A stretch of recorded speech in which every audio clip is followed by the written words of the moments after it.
Hello students. So in this session, we are going to talk about the ionic compounds and their properties. And this is one of the most important topic of metals and non-metals. And as I have said that this chapter is very easy. So this topic is also very easy. So let's quickly start. And now we are going to talk about the, before, ionic compounds and all. I'll ask you one question. I'll remove this slide first. So I'll ask this question like why or how metals and non-metals react. ऐसी क्या जरूरत पड़ेगी कि metals and non metals को reaction करना पड़ा? सोचो, अगर मैं तुमसे पूछूं ऐसी क्या जरूरत पड़ेगी कि तुम्हें पढ़ना पड़ेगा, so sir you will be like नहीं पढ़ेंगे तो हमें पे टाइम मिलेगी. That is secondary thing, but the thing is that कि if you won't study you won't get stable. Yes और no? So to become stable, we are studying, we are working. Yes or no? तो metals and non metals को भी reaction क्यों करनी पड़ेगी? क्योंकि दोनों को स्टेबल होना है. और हमने पढ़ रखा है स्टेबिलिटी मीन्स व्हाट, या तो ऑक्टेट पूरा होना चाहिए या तो ड्यूप्लेट पूरा होना चाहिए. यस और नो?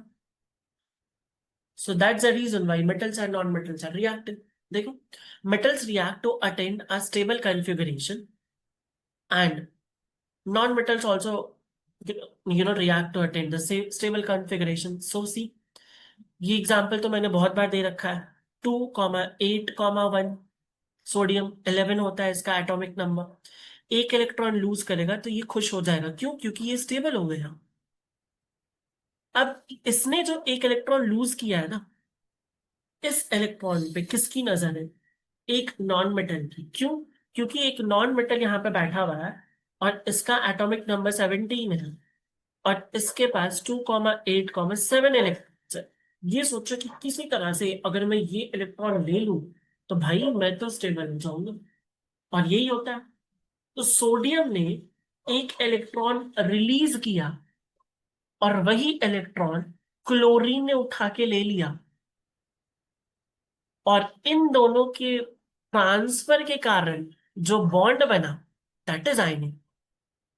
Very easy. सो आयनिक बॉन्ड क्या है? क्यों बनता है? आयनिक बॉन्ड बनता है ट्रांसफर ऑफ इलेक्ट्रॉन से.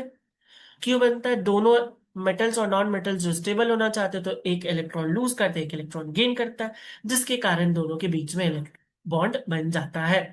क्लियर? चलो, अब मैं तुम्हें फॉर्मेशन ऑफ आयनिक कंपाउंड्स पढ़ाऊंगा. पहले हम NaCl की बात करेंगे और उसके बाद फिर हम बात करेंगे MgCl2 की. ठीक है? सो NaCl की हमने ऑलमोस्ट बात कर ही ली है, बट स्टिल एक बार मैं अच्छे से तुम्हें बताऊंगा. देखो, let's talk about the NaCl.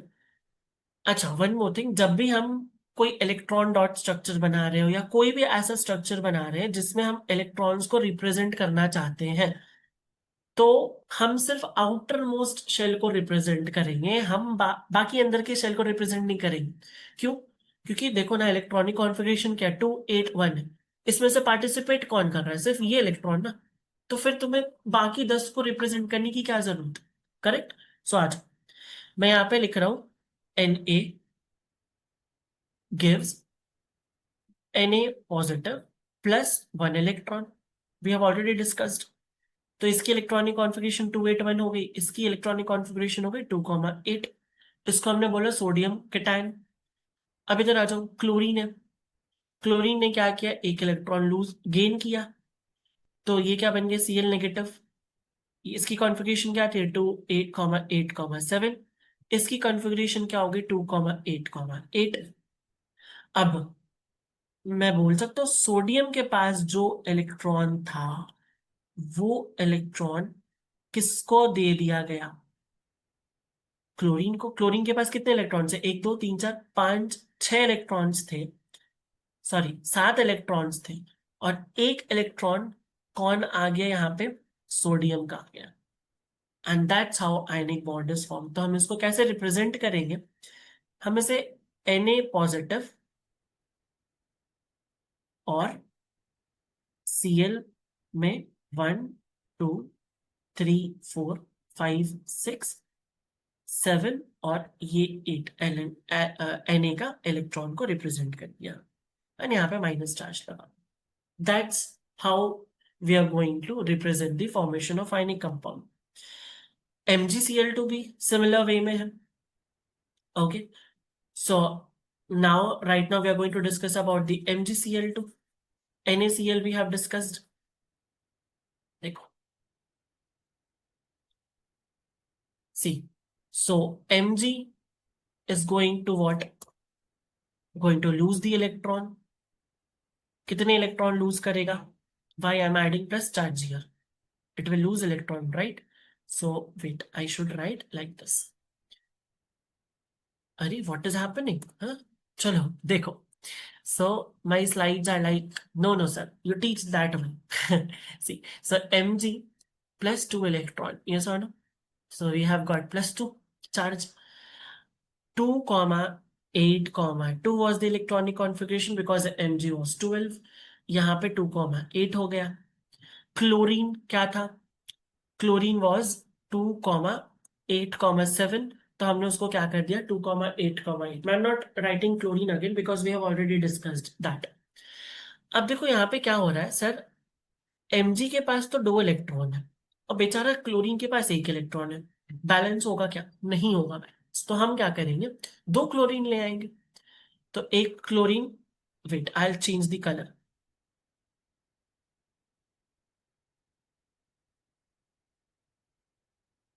Let's take a color that is pink. Let's take a pink color. Okay, चलो. So मैं अपने लाइफ क्लास में बच्चों से कलर पूछते रहता हूँ. समटाइम्स आई गेट कंफ्यूज्ड कि अब कौन सा कलर से मैं लिखूं. See, so we have this 2 chlorine, एक क्लोरीन और एक क्लोरीन. इनके कितने थे इलेक्ट्रॉन्स? 1 2 3 4 5 6 7. यहाँ पे भी 1 2 3 4 5 6 और 7. ओके, तो अब यहाँ पे क्या होगा, ये जो मैग्नीशियम है ये अपना एक इलेक्ट्रॉन इस क्लोरीन को दे देगा और एक इलेक्ट्रॉन इस क्लोरीन को दे देगा. हो गया. सो अब सर हम कैसे लिखे इसको? हम ऐसे लिखेंगे Mg प्लस 2, है ना, और क्लोरीन में 1 2 3 4 5 6 7 8 2. That means MgCl2.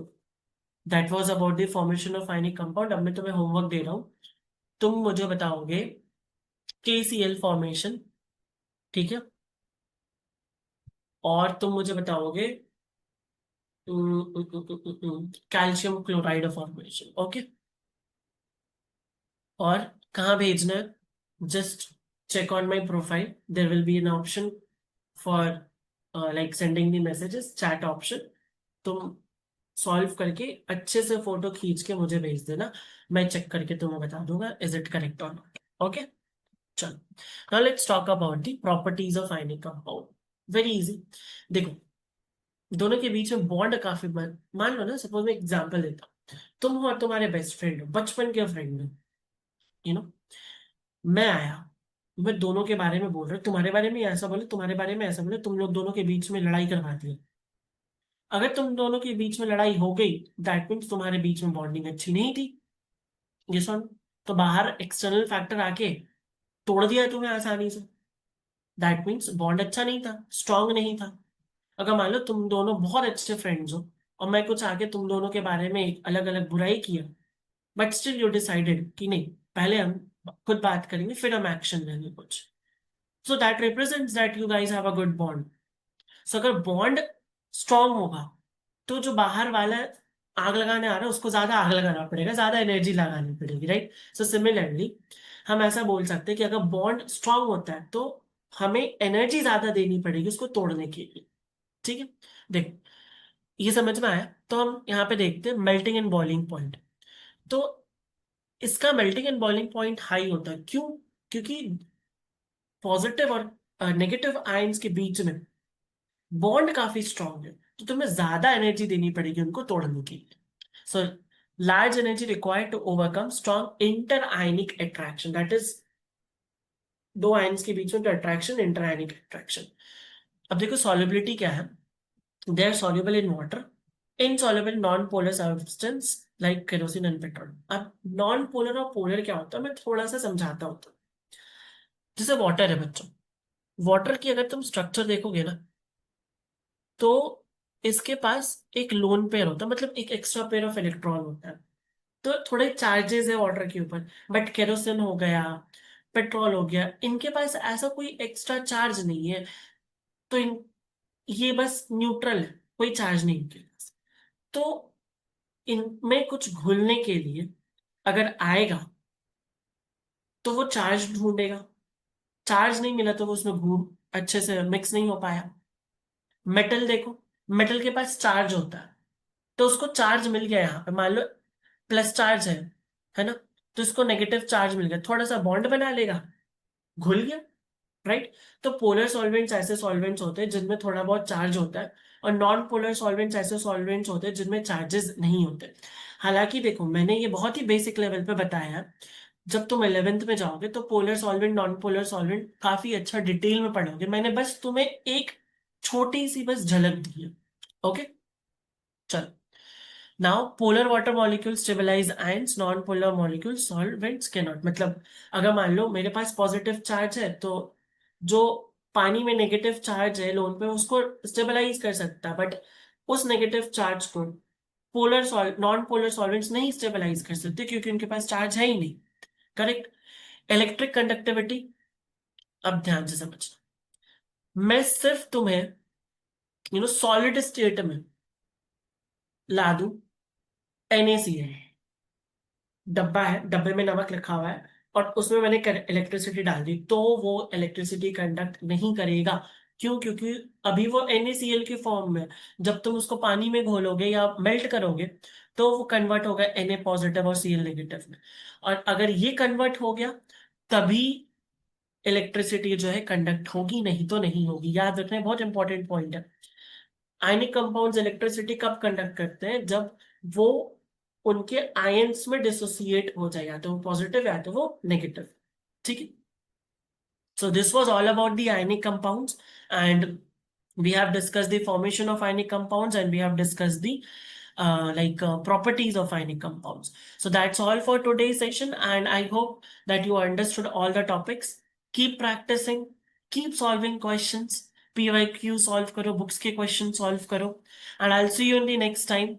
And if you have any doubts in any other questions, any particular topic, then contact me through the Urban Pro profile. Thank you, everyone. Bye bye. See you in the next session.